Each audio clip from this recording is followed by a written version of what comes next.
So hello and welcome. Second part में आप सभी लोगों का बहुत बहुत स्वागत है। दोस्तों सेकंड पार्ट में हम सभी देखने वाले हैं उस फर्स्ट पार्ट के जस्ट आगे। आप लोगों ने अगर हमारा Google play store app download नहीं करा है तो you can scan and download the app. Video के डिस्क्रिप्शन में इसका लिंक हमने दिया हुआ है। हमारा लास्ट क्वेश्चन यहाँ से बचा था कि factor that lead to the rival of the Italian cities.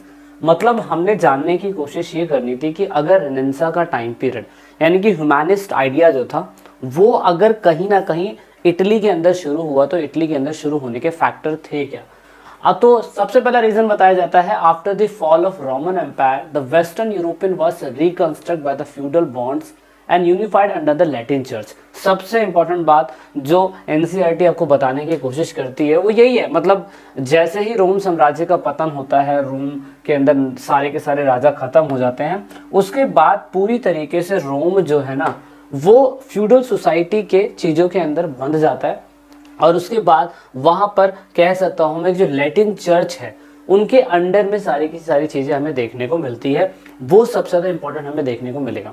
अब ये रिकंस्ट्रक्ट द फ्यूडल सोसाइटी के बारे में आपने पहले भी जो 3 ऑर्डर्स वाला चैप्टर था जिसमें हमने 3 वर्ग के बारे में पढ़ा था, वो पूरी तरीके से फ्यूडल सोसाइटी को बताने की कोशिश करता था कि किस तरीके से पूरे के पूरे क्या कहते हैं मतलब पूरी की पूरी ज़मीनों का मालिक राजा होता था, देन उसके बाद क्लर्जी होते थे, देन नोबैलिटी और उसके बाद मिडिल क्लास पीपल होते थे।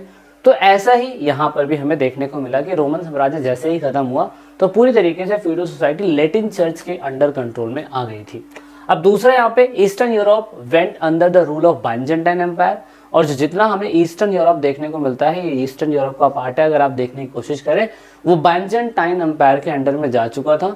And Islam was building a common society further the west. और वेस्ट के हिस्से में अगर हम देखें जहाँ पे ग्रीन दिखाई दे रहा है, यहाँ पर पूरी तरीके से वेस्टर्न सोसाइटी के अंदर मुस्लिम कम्युनिटी यानी कि मुस्लिम धर्म धीरे धीरे इवॉल्व होना चालू हो रहा था और इसी वजह से यहाँ पे बिजनेसेस आने चालू हुए थे।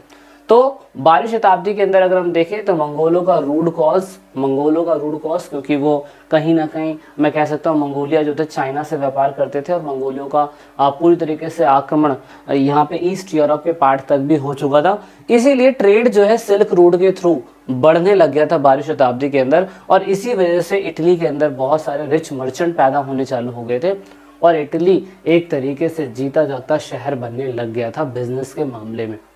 कारण क्या है? कारण सिंपल सा बात आप ये समझिएगा, जितने भी यूरोप के हिस्सों से अगर कोई भी जहाज कोई भी व्यापार होगा वो इटली से होता हुआ ही निकलेगा और इटली की कोस्टल लाइन इतनी ज़्यादा बड़ी है ना कि उसको फ़ायदा होना ही होना होता है ना। तो इसी वजह से यहाँ पर मैं कह सकता हूँ रिच मर्चेंट और बैंकर्स इन शहरों के अंदर आना चालू हुए।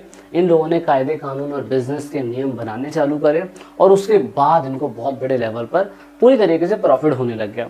अब ऐसा कहा जाता है कि 14वीं शताब्दी के अंदर और 15वीं शताब्दी के अंदर यानी कि 14 और 15 टाइम पीरियड में 14 और 15 शताब्दी के अंदर पूरे के पूरे इटली के अंदर क्या क्या बदलाव है क्विक से देखते हैं फटाफट। बाकी आप पूरा का पूरा क्या कहते हैं एनसीईआरटी इस चैप्टर के अंदर बहुत डिटेल में पढ़ेंगे। अब ये चीज़ जो टाइम लाइन है ना ये पढ़नी आपके लिए ज़रूरी हो जाती है।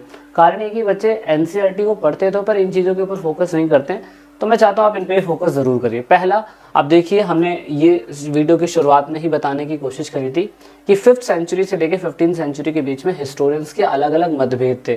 उन्होंने कहा था कि 5th से 14th सेंचुरी का टाइम पीरियड ये डार्क एज हो सकता है और 15th सेंचुरी के टाइम पीरियड के अंदर काफ़ी ज़्यादा हमें बदलाव देखने को मिले। इसलिए एनसीईआरटी बोलती है कि 14 to 15 सेंचुरी के अंदर बहुत सारे बदलाव हुए।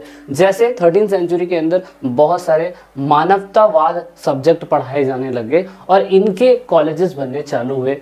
पादवा यूनिवर्सिटी के अंदर, बोलोंगा यूनिवर्सिटी के अंदर यहाँ पे नई नई यूनिवर्सिटीज़ बनी। अब सबसे ज़्यादा इंपॉर्टेंट पता है क्या है? ह्यूमैनिस्ट शब्द का पता होना आप लोगों को कि मानवतावाद क्या है। एनसीईआरटी में इसके बारे में नहीं बताया हुआ, ध्यान से सुनना, एनसीईआरटी में इसके बारे में नहीं बताया हुआ है। मैं आपको बताऊँगा ये क्या है इसके बारे में, थोड़ा सा मैंने अलग से रिसर्च करी है आपको बताने के लिए लेकिन 13th सेंचुरी के अंदर हमें ये पता होना चाहिए कि इटली में नए नए कॉलेजेस शुरू हुए। दूसरा यहाँ पे पैट्रिक लिखा हुआ है, ये देख सकते हो, फ्रांसिस्को पैट्रिका लिखा हुआ है। इन्होंने जो राज कवि है उसकी उपाधि इनको 1341 के अंदर मिली थी। फ्लोरेंस के अंदर एक फिर से विश्वविद्यालय की स्थापना हुई, जैसे इटली में पादुआ के अंदर हुई तो 1300 समथिंग में फ्लोरेंस में हुई। उसके बाद 1399 के अंदर एक कैंटरबरी टेल्स जो है बड़ी फेमस हुई जेफरी चार्ल्स की। अब कैंटरबरी टेल्स के बारे में ना मैंने ढूंढा, कैंटरबरी टेल्स का मतलब ये कहानियों का एक संग्रहण है जिसमें बहुत सारे यात्री जो है एक पवित्र स्थान पे जाते हैं और उसके बाद उस पवित्र स्थान से वापस आते समय बहुत सारे लोगों ने अपने सभी लोगों को कहानियाँ सुनाई। हर किसी को 2-2 कहानी सुनाने का नियम बनाया गया और बताया गया कि जिसकी कहानी सबसे ज़्यादा अच्छी होगी उसको एक तरीके से लोग उसको एप्रिसिएशन देंगे या उसको पार्टी देंगे। तो कैंटरबरी टेल्स उस समय पे 120 कहानियां बनी थी और यहाँ पर जेफरी चार्ल्स करके इस बंदा था जिसने इस कैंटरबरी टेल्स को पूरी तरीके से पब्लिश करा, प्रकाशित करा। फिर लोगों को बहुत कुछ समझ में आया स्टोरी के बारे में कि इसके अंदर क्या क्या इंस्पिरेशन जैसी चीजें थी। उसके बाद 1436 के अंदर यहाँ पे बुलनेशरी ने फ्लोरेंस के अंदर ड्यूमा का प्रतिरूप तैयार करा। ड्यूमा एक तरीके से वहाँ की इटली की पार्लियामेंट थी, उसको ड्यूमा कहा जाता है। तो उसकी जो बिल्डिंग का आर्किटेक्चर होगा ना वो कैसे होगा ये इस बंदे ने तैयार करा था। उसके बाद 1454 के अंदर 1454 के अंदर गुटेनबर्ग ने मूवेबल टाइप यानी कि एक प्रिंटिंग प्रेस टाइप कुछ बनाया था जिसमें बाइबल जैसी चीज़ों को छापना शुरू कर दिया गया था। उसके बाद 1492 में एनसीईआरटी में इसके बारे में मेंशन नहीं है। कोलंबस जो है अमेरिका पहुंचा था, इधर के प्लेसेस पे पहुंचा था।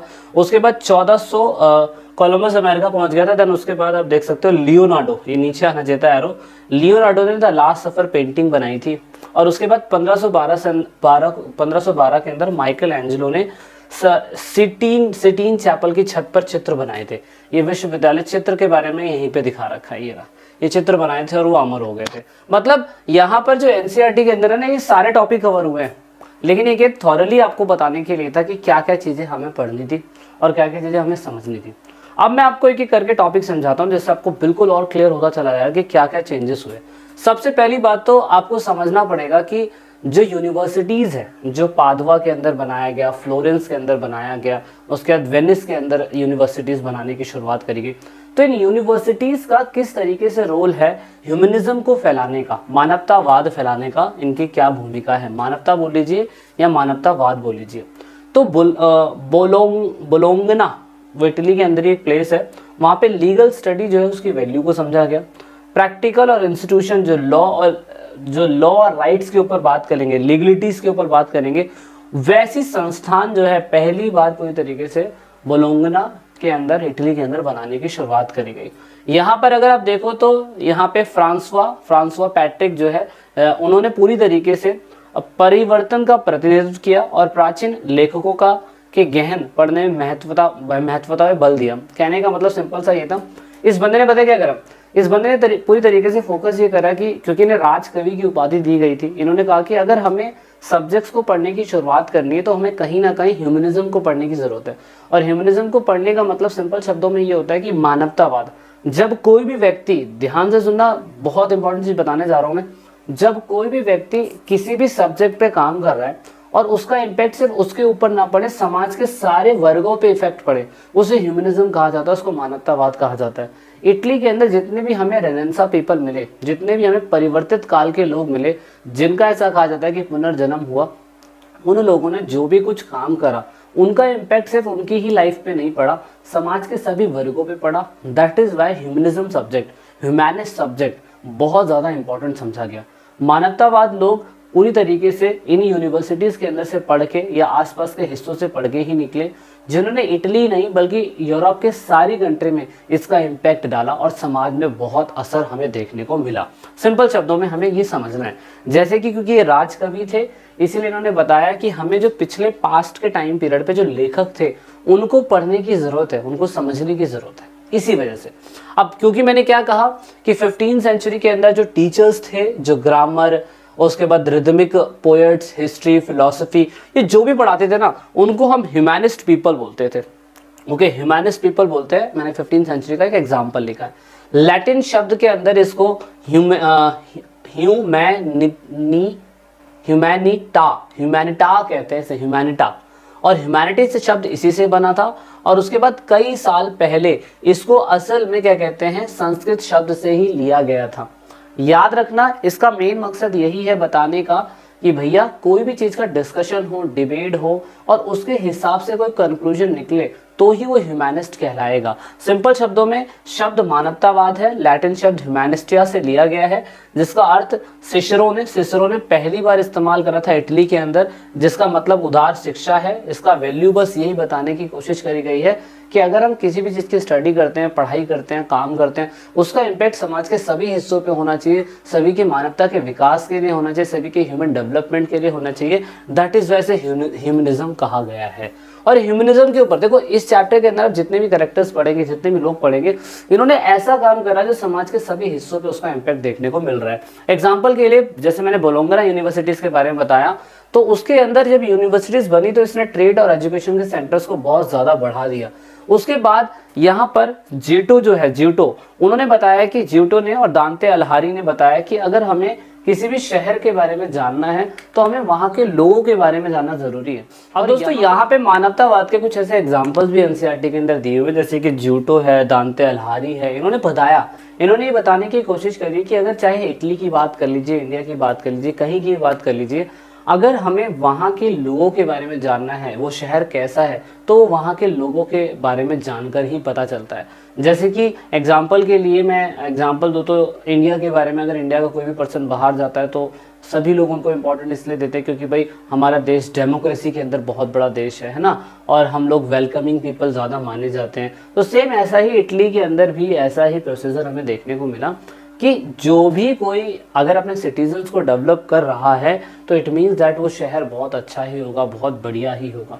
तो ये कुछ ऐसे ही हमें ह्यूमैनिस्ट पीपल ने हमें ज्ञान दिया। जूटो ने जैसे कि एक पिक्चर बनाई थी, जूटो के अंदर ये एक ऐसी पिक्चर थी जो बिल्कुल ऐसा लगता है कि बिल्कुल रियलिटी पे बेस्ड है पिक्चर, ये है ना, लाइफ पोर्ट्रेट हमें यहाँ पे देखने को मिलता है। बहुत सारे these are the revolutionary ideas attention in many other universities, particularly in the newly established universities in Patrick's own hometown of the Florence।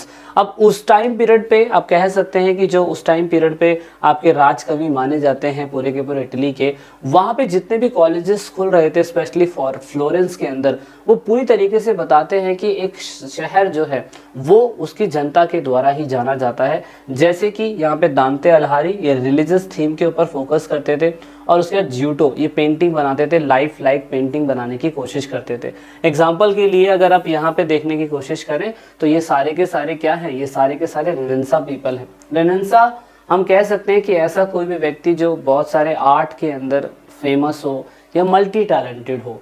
From then it is developed as the most exciting intellectual cities in Italy and the center of artist creativity। और इसी के तहत जिस तरीके से renaissance काल humanism colleges के बढ़ती हुई तादाद की वजह से बढ़ता चला गया, वैसे ही उनके शहर के अंदर डेवलपमेंट होते चले गए और उनके शहर के अंदर धीरे धीरे करके क्रिएटिविटी जैसी चीज़ें आने लग गई। और ऐसे ही जो बहुत सारे मल्टी टैलेंटेड लोग थे जो एक ही स्किल में नहीं बल्कि बहुत सारे स्किल के अंदर फेमस होते हो या माहिर होते हो, ऐसे व्यक्ति को हम रेनेसां पीपल कहते हैं।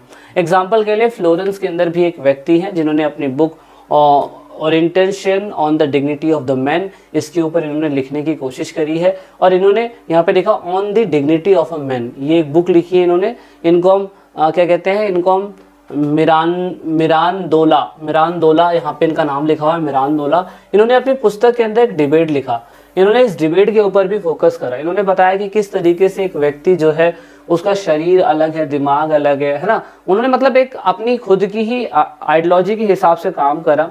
और ये बुक जो है on the dignity of a man, ये बहुत फेमस बुक है जिसमें उन्होंने बताने की कोशिश करी कि वह क्या लिखते हैं, प्लूटो और अरस्तू के अनुसार सत्य की खोज करना और इसे प्राप्त करने के लिए वह हमेशा जुटे रहते हैं। उनका कहना था कि जहाँ तक हो सकता है विचार गोष्ठियों में जाना चाहिए और वाद विवाद करना चाहिए। उसी तरह जैसे मनुष्य को मजबूत बनाने के लिए कसरत की ज़रूरत है, दिमाग की ताकत को बढ़ाने के लिए शब्दों के दंगल में उतरने की ज़रूरत है, इससे दिमागी ताकत बढ़ने के साथ साथ और अधिक ओजस्वी होती जाती है। तो ये जो बुक्स लिख रहे हैं डिग्निटी ऑन द मैन, ये बताने की बस यही कोशिश कर रहे हैं कि किस तरीके से आत्मसम्मान ज़रूरी है इंसान के डेवलपमेंट के लिए, उसको बहुत गहराई में उतरना ज़रूरी है।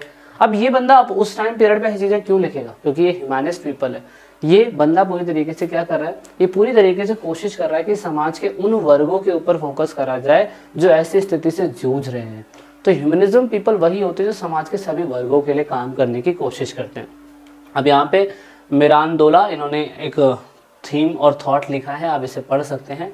अब दूसरा ह्यूमैनिस्ट व्यू जो है हिस्ट्री का वो यही है जो अभी हमने पढ़ा ही, ये मैंने बता ही दिया अभी आपको इसको ट्रांसलेट करके कि मानवतावाद का मतलब यही होता है ऐसी आस्था और विश्वास रखना या दर्शन जिसमें मानव सत्ता, स्वतंत्रता और अपने हित पक्ष के लिए ना सोचते हुए समाज के सभी लोगों के बारे में सोचता होगा, है ना। अब यहाँ पे दूसरा या फिर जो ह्यूमैनिस्ट लोगों ने क्या कहते हैं बताया कि सही मायने में पूरी की पूरी इटली के अंदर 14 शताब्दी से लेके 14 सेंचुरी वाला टाइम पीरियड जो था वो ज़्यादा डेवलपमेंट नहीं हुआ था, जबकि 15 सेंचुरी वाले टाइम पीरियड में बहुत सारे ह्यूमैनिस्ट पीपल और रेनेसां काल के लोग आए थे। लेकिन ऐसा मानना बिल्कुल सही नहीं है, ये खुद ही एनसीईआरटी बोल देती है कि हिस्टोरियंस बताते हैं कि जिस तरीके से बहुत सारे हिस्टोरियंस ने रोमन साम्राज्य के ख़त्म होने के बाद समय का डिवीजन करा और बताया कि यही टाइम पीरियड रेनेसां काल का या ह्यूमनिज्म के लोगों का बिल्कुल ठीक था, ये बिल्कुल गलत है। वो कहते हैं कि it seems unfair to label any period as a dark age. आप किसी भी युग को अंधकार का युग नहीं कह सकते, ऐसा कहना बिल्कुल गलत माना जाता है। तो दोस्तों ये था हमारा वीडियो का सेकेंड पार्ट। वीडियो के थर्ड पार्ट में हम बहुत सारे ह्यूमैनिस्ट पीपल के बारे में पढ़ेंगे और बहुत सारे रेनेसां पीपल के बारे में पढ़ेंगे और जानेंगे कि किस तरीके से कॉलेजेस ने इनका एक अहम योगदान निभाया। याद रखना, ह्यूमैनिस्ट का मतलब एक ऐसा व्यक्ति जो अपने लिए नहीं समाज के सभी वर्गों के लिए काम करे और इसका इम्पैक्ट समाज के सभी लोगों पे पड़े। Okay, so this is it in this video. मिलते हैं नेक्स्ट पार्ट में। जय हिंद, जय भारत, वंदे मातरम।